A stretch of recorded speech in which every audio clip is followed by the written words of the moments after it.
It's Towanna Freeman with the Black Life Coaches Network. Thank you for joining us for this segment with Coach Early Jackson, another one of our popular guests that you all love hearing from. And today we are going to discuss fairy tale relationships. That means I think I'm living in a fairy tale story where I have a knight in shining armor or Prince Charming or whatever. So tell me how that fits my life. Absolutely. Well, let me start off by saying expectations, or the lack thereof, is what defines the parameters in a relationship. Mm-hmm. Often, women are afraid to ask the questions because they don't want to know the answers. And so when we talk about fairy tales, before I even get into that, I want to set the stage for how we've messed up with expectations. Gary Chapman wrote in a book called The Languages of Love. He says that there are 5 expressions of love. The first is words of affirmation, not just affection. Spending quality time. Number 3 is giving and receiving of gifts.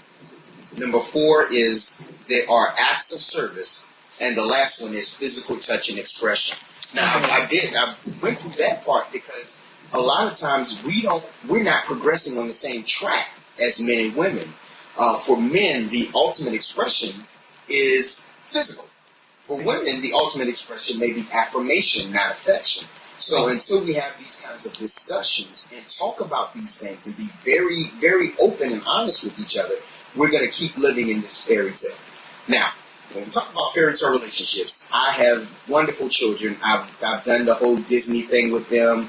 I've sat, and in fact, my youngest son would always tease me because whenever we went to a cartoon movie, we would get settled in. I would make sure I sat on the end and put my feet on the seat in front of me, and I'd go to sleep to make sure nobody could escape. And my son would go, "Daddy, you're going to take your nap now, right?" Because I would never really pay attention to these movies. But then I started looking at the books and reading, Towanna, and I realized this is their first exposure to a relationship. That's right. What they see happening here is what sets as we said earlier, sets the expectation for what a relationship is going to be about. So I want to talk about 3 characters in particular. I want to talk about Dorothy from The Wizard of Oz. I want to talk about Belle from Beauty and the Beast. And I want to talk about Snow White from, of course, Snow White and the 7 Dwarfs. Okay. And what makes them all connected on a subconscious level is it communicates that if women get into enough distress, their Prince Charming is going to ride up and rescue them. Mm-hmm. It literally makes women feel like drama is some type of aphrodisiac that causes their man to ride up. And so we perpetuate these stereotypes of being the woman in distress, or society, I should say, perpetuates this. Mm-hmm. So, men see that as another stumbling block because they're saying, man, every time I come around, you're in this distress mode, and I'm tired of being Captain Save 'em. There's nothing to me more attractive, and I dare say use the term even sexy, as a woman that has her own life going on. That when you find her, she's already en route to her destiny, and you guys complement each other, as opposed to me finding you being half a woman, waiting for your other half, and then we get together and make a whole. Talk about Dorothy, first of all. Wizard of Oz, beautiful story. I've read this story. My kids have seen the original and The Wiz with Diana Ross and Michael Jackson. Right. One of the things that has always troubled me about this, Towanna, was Dorothy actually went into a storm, or ended up in a chaotic storm chasing a dog. Right. Mm-hmm. I'll let that marinate for a second. How many women that are watching this video, you're in a credit storm, you're in a health storm, right? You're in a family storm, right? Because you went chasing Toto, a dog, into the storm.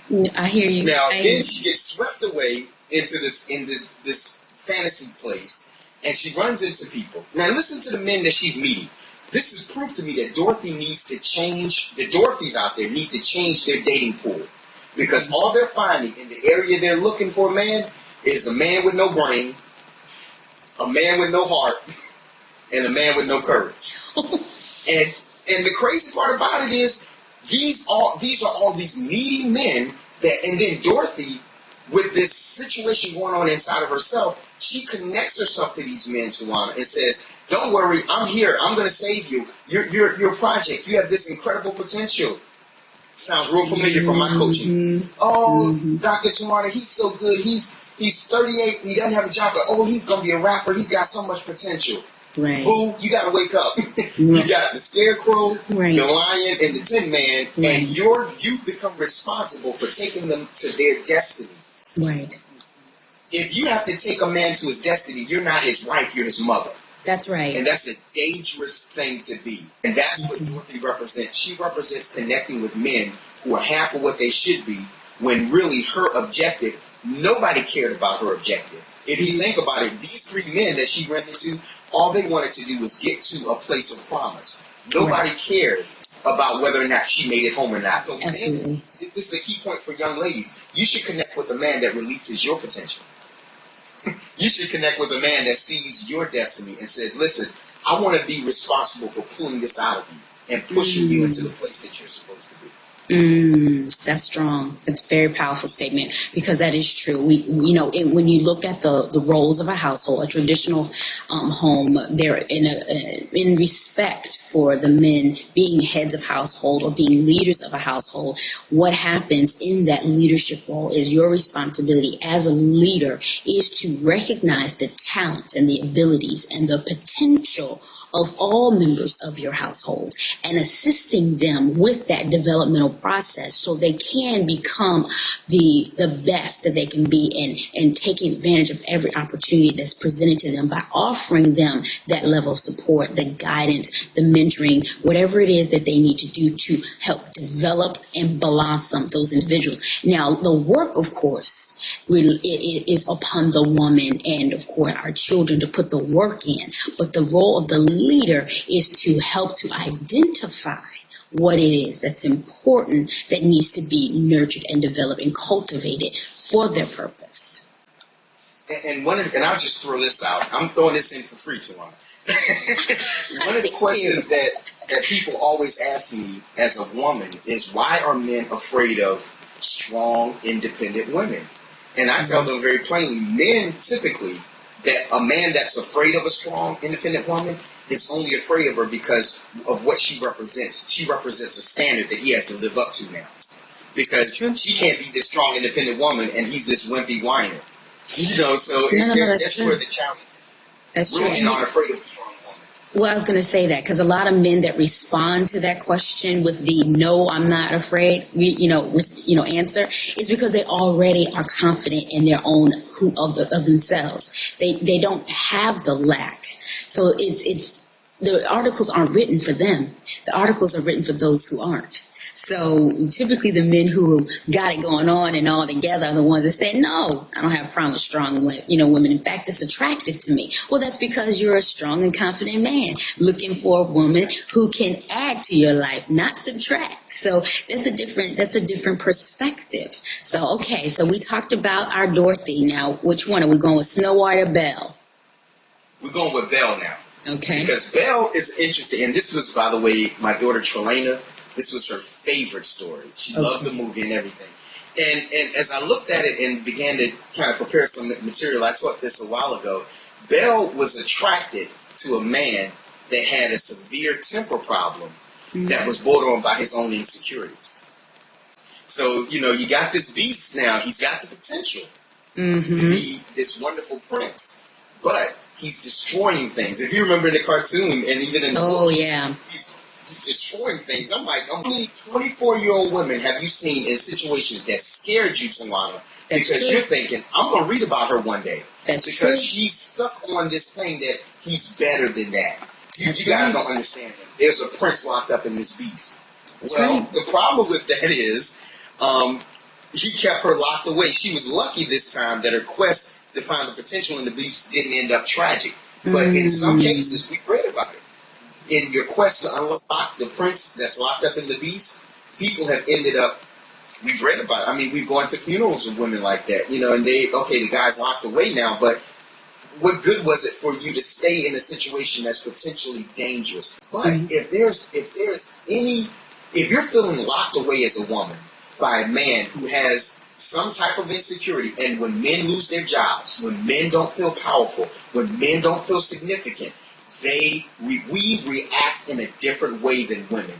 Women seek affirmation from other women to feel their significance. Men, we dominate. That's what we are. We are men. And when we feel out of control, we gravitate to the areas that we feel we can control. And unfortunately, more often than not, there's a supportive woman that's getting the brunt of all of the frustration and all of the insecurity because he can't control what happened at work. He can't control that the job market won't hire him. He can't control that you have a degree and he doesn't. Young women tend to want to change the man. They end up in that situation. So again, it's that transformation process. It's that I see a beast, but I know a prince is there. And so we tend to speak to these young women, and of course, even women, in their 40s, like myself, who are still year after year after year, still struggling, still suffering in very unfortunate domestic situations where they are, not only are they affected, but their children, products of their relationship, are affected. So very dangerous. Bell is indicative of what's happening in the African American community. Everybody wants a roughneck. Women our community loves the bad boy. And that's unfortunately, true. That's true. There's something that makes them feel like, this is a fixer-upper. We have a better scrutiny of buying property than we do picking a mate. We won't even consider buying property until it's gone through several inspections. We've done title searches. We've done everything. But we'll pick up a mate and find out he's got 2 wives and, a woman will pick up a mate, 2 wives and 8 other kids that you didn't even know about until the day after you got married. Because we have, in our community, we have this need to lean on each other instead of learning how to stand by ourselves. Absolutely. No, you're right. You're spot on. Okay, well, I guess we're going for Snow White and these dwarfs. So what we got with Snow White? All right, Towanna, this is a big one because she was willing to invest in a bunch of men that had obvious hang-ups. And here's the part that blew me away. I'm reading the story one day and it hits me. None of these men are even marriage material. This is for the women who just kind of go around and just date guy after guy, sleepy, dumpy, grumpy, sneezy, lazy, happy, and they date these guys knowing full well that at the end of the dating process, there is no hope of marriage. In fact, this is not even the kind of guy you want. Now, I know a lot of, some women may be watching this and say, okay, you're reading a lot into a bunch of fairy tales. Well, that's kind of the way I teach and I coach. I pull stories, parables out of regular stories and show some significance to them. But if you think about it, they went off to work. She stayed home. They came home. She was there. She put their hats up. Had their beds ready. And these are these women who just have a fixation with tending to house. They love to kind of shack up. Test out relationships. These are the women that are in 5-6 year relationships. You say, when are y'all getting married? And they say, I don't know, we're waiting, we're saving up for the wedding. You know good and well y'all not going to get married. He's not going to marry you. And then if you kind of pressure him enough and give him an ultimatum, he'll put a ring on your finger. But that's as far. But who needs a 3-year engagement? What are y'all waiting for? Now I know this is kind of hitting hard to one, but I want to shake some women. You've been engaged to him for 4 years. He's not going to marry you because if he was, he would have taken you to the justice of the peace and said, okay, for our 2-year anniversary, our 1-year anniversary, we're going to have a big wedding. When I got with Sharice, my wife, I didn't want a long engagement. I wanted it long enough for us to get to know each other. But whatever my financial state was, it was open to her. So we're not saving up for this wedding that we can't even afford. We're going to get married in a year. And whoever can come, but my intent was there. And I think the issue with Snow White was she was content with men who had no intent. The characters of these stories are identifying women that are in a transition state themselves and women who are settling because they have or need to see someone transitioned. Is that an accurate way to kind of categorize that? Because everything that you are saying, in my mind, speaks to the fact that trying to fix, we're trying to make a man, we're trying to make everything, which is typical of a woman's role when it comes to being a provider, a nurturer, a mother, or whatever. We tend to do that, and it's a broad stroke into every area of our lives at times. I agree with you 110%, Towanna. It's women historically and statistically buy more self-help material. Right. Women statistically attend church events to seek help. Women are more apt to reach out for counseling. And I think it's a deeper issue that we have to address with men, of why we feel we can't connect with others to help us be better, and why are we so afraid of the challenge of transparency. But what we're talking about right now are women who are they're out there in the field looking, and they have not taken the step of matrimony and commitment at that level, to where they have opportunity now to make a change, to do something different, to avoid going down the road of matrimony that would ultimately end in divorce or some other negative tragedy. I don't know if I feel like my mode has changed in a sense, because I've really shifted into thought, because I'm thinking about every last one of those characters and who I know in my life, where I can kind of, let me share this with you. I am literally in thought about how I can do that, to include my daughter. It's like, she's seen those movies many times, and so have I with her. And it's funny, though, she's of the age now where we can have a conversation in a different way. So we're not destroying the fairy tale, but what we're doing is transitioning her to a different view, a different perspective on those fairy tales. Wow. Real world. That's real world there. That's real world. Real talk, as they say. Real talk. Real talk. All right, Coach Early. Thank you so much, and you have a wonderful day. Anytime, Towanna. Have a great day. You too.